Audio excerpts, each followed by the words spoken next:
Hello everyone, আশা করি সবাই ভালো আছেন। আজকে আমি বাড়িতে মুরগির ঝুরা মাংস রান্না করেছিলাম, তো আপনাদের সাথে শেয়ার করলাম। দেখতে থাকুন কিভাবে আমি এই ঝুরা মাংসটা বানিয়েছি। প্রথমে আমি এখানে মুরগির মাংসগুলো ধুয়ে নিয়েছি।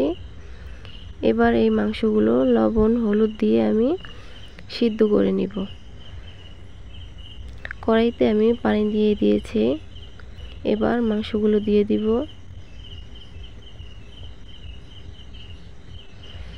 মাংসগুলো সিদ্ধ করার জন্য আমি এখানে লবণ আর হলুদ দিয়ে দিব।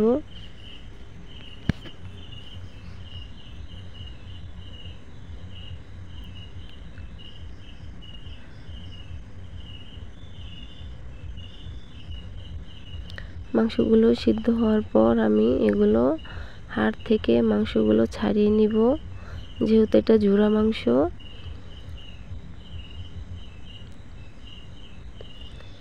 এই তো দেখুন, আমার মাংস সিদ্ধ হওয়ার পর আমি এগুলো হাড় থেকে ছাড়িয়ে নিয়েছি। এগুলো ঝুরা হয়ে গেছে। এখন কড়াইতে আমি পরিমাণ মতো তেল দিয়ে দিব।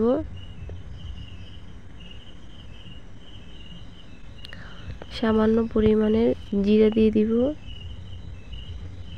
এবার এখানে তেজপাতা, এলাচ, দারচিনি, লবঙ্গ দিয়ে দিব।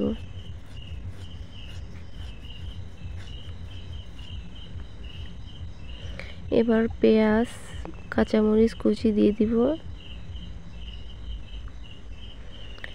পেঁয়াজ আর কাঁচামরিচটাকে আমি ভালোভাবে ভেজে নিব।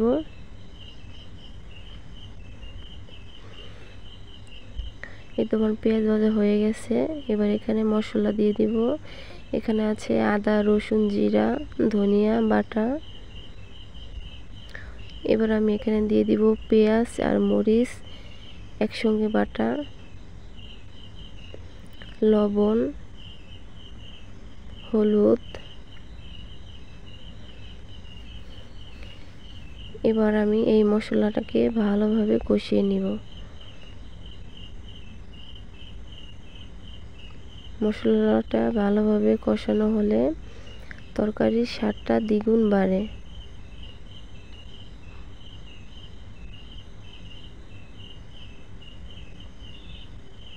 এই তো আমার কষানো হয়ে গেছে।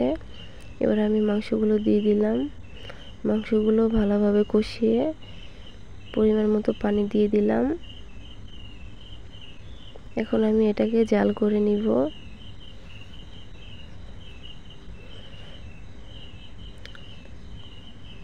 আমি মাংসের পানিটা পুরোটা শুকিয়ে নিব, হালকা হালকা ভিজা রাখবো। কেউ চাইলে পুরো ভাজা ভাজাও করতে পারেন, তো আমি এখানে হালকা একটু ভিজা রাখবো।